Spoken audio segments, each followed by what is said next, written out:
शाम ढल रही थी और गांव के बाहर बने उस पुराने हवेली में एक अजीब सी खामोशी छाई हुई थी। हवेली का नाम था शांति निकेतन। बहुत साल पहले इस हवेली में ठाकुर प्रताप सिंह रहा करते थे, एक घमंडी अमीर जमींदार। कहते हैं उन्होंने कई मजदूरों और नौकरों के साथ बुरा बर्ताव किया था। एक बार तो एक नौकर भूखा मर गया क्योंकि ठाकुर ने उसका खाना बंद कर दिया था, बस छोटी सी गलती के लिए। उस दिन से हवेली में कुछ अजीब घटने लगा। लोगों ने कहना शुरू किया कि रात में हवेली से किसी के चीखने की आवाज आती है, किसी के चलने की परछाइयां दीवारों पर दिखती है और अगर कोई वहां रुक जाए तो अगली सुबह बीमार हो जाता है। वक्त बीत गया, ठाकुर की मौत भी हो गई और हवेली वीरान हो गई।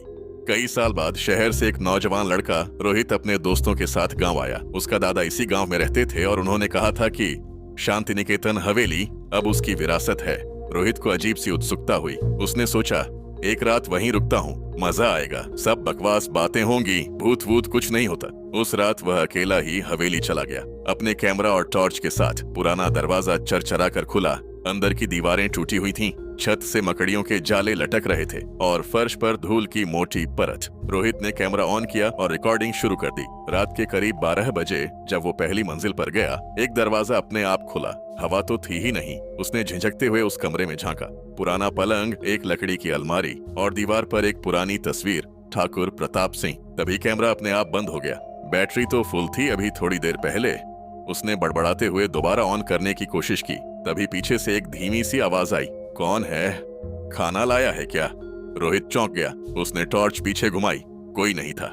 ये मेरा वहम है शायद, उसने खुद को समझाया। लेकिन तभी अलमारी खुद ब खुद खुल गई और अंदर से किसी के सांस लेने की आवाज आई। अब उसका दिल जोर से धड़कने लगा। वह पीछे मुड़ा ही था कि दरवाजा बंद हो गया। वह कमरे में बंद हो गया। दीवार पर लगी तस्वीर से कुछ काला धुआं सा निकलने लगा और एक आकृति सामने आई। एक दुबला अधमरा सा आदमी जिसकी आंखें गड्ढों में धंसी थीं। उसके होंठ हिले। भूख लगी है, 70 साल से कोई खाना नहीं लाया। रोहित डर के मारे एक कोने में सिमट गया। उसने पूछा, तुम कौन हो? मैं लक्ष्मण हूँ, ठाकुर का नौकर। मर गया था भूखा। अब जो भी यहाँ आता है उसे मैं अपना मेहमान समझता हूँ। मैं खाना लाया हूँ।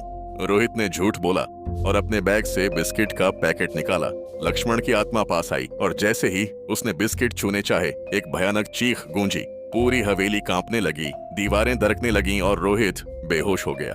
सुबह गांव वालों को हवेली से जोर की आवाजें आईं तो वे दौड़े। अंदर जाकर देखा, रोहित बेहोश पड़ा था और पास में बिस्किट का खाली पैकेट। लेकिन दीवार पर एक नई चीज उभरी थी, एक हाथ से लिखा मैसेज। अब एक बार खाना मिल गया, लेकिन अगली बार कोई भूखा आया तो मैं खुद लेने आऊंगा। गांव वालों ने तब से तय कर लिया, हर अमावस्या की रात उस हवेली में एक थाली भर के खाना रखा जाता है ताकि वो भूखा आत्मा फिर कभी किसी को नुकसान न पहुंचाए। और रोहित, वो आज भी कहता है, भूत सच में होते हैं और सबसे डरावनी भूख होती है जो मौत के बाद भी मिटती नहीं।